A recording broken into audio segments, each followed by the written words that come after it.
New game Saints Row is out tomorrow. That is the 23rd of August 2022. But the big question we are asking today is it worth it? Reviews are very mixed. When we look on Metacritic, it has 15 positive reviews, 23 mixed reviews, and 6 negative reviews. We will dive more deeply into that later, but first, what is Saints Row? So what is Saints Row? Well, developers themselves say, welcome to San Ileso, a vibrant fictional city in the heart of the American Southwest in a world rife with crime. Where lawless factions fight for power, a group of young friends embark on their own criminal venture as they rise to the top in their bid to become self-made. The developers do promise that you will experience the biggest and best Saints Row playground ever created. Unique, sprawling world of San Ileso is the backdrop for wild hustles, criminal ventures, and blockbuster missions as you shoot, drive, and wingsuit your way to the top. Still interested in Saints Row so far? Then don't forget to stick around because we are going to go over the best places later on in the video on where to get it for the cheapest price for tomorrow release day.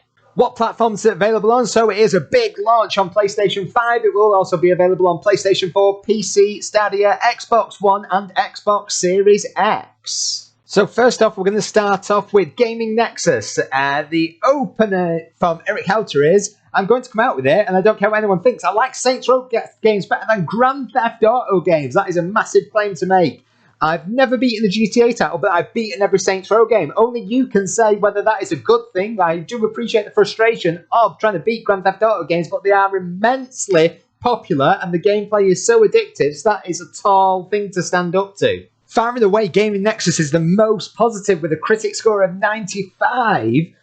Volition's gamble to reset and reground Saints Row pays off generously. A visual delight with plenty of gameplay mechanics to keep the players goofing off for days. And the Santo Ileso setting is one of the best in video game history. Sure, the shooting gets redundant after a while, but with so much to see and do, you can go for hours in between gun battles. Saints Row manages to retain what players loved while feeling fresh and new. Other reboots, take note, this is how you do it.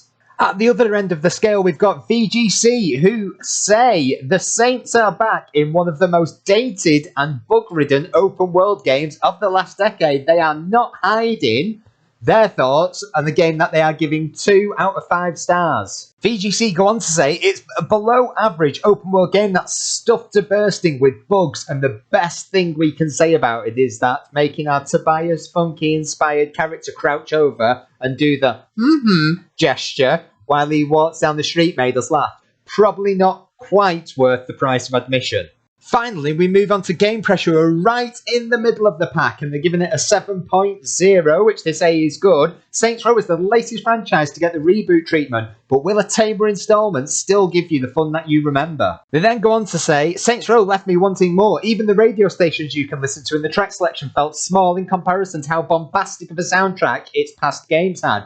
While it had side missions, checked the open world box of giving you something to do to keep you busy during and after you finish the story, most of them felt repetitive, and only some truly captured the fun the games are known for, thanks to some clever writing and line delivery. Overall then, for Saints Row, it is fair to say that things are extremely mixed. It does seem that if you are somebody that has already been interested in this franchise, then this might be the game for you. But if you are used to other games such as Grand Theft Auto, and you actually do prefer them, you might be left a bit disappointed by the repetitious nature, and particularly by some of the bugs that have been highlighted by some of the lucky people who've managed to get their hands on a pre-release version of the game and have tested it out. This may be something that improves in time, and as in common with other games, we would expect several updates in the near future to fix some of these annoying bugs, but for now, unless you are a hardcore fan, it might be one to miss. If you are still interested in getting Saints Row, then the prices are hovering around the $49.99 to $54.99 mark, but if you do want to grab a deal, head over to base.com where they have currently got it for $43.85, including free delivery. We hope that you found this review of Saints Row useful and informative. Don't forget to smash the like button and hit subscribe for more gaming related news. We will see you later.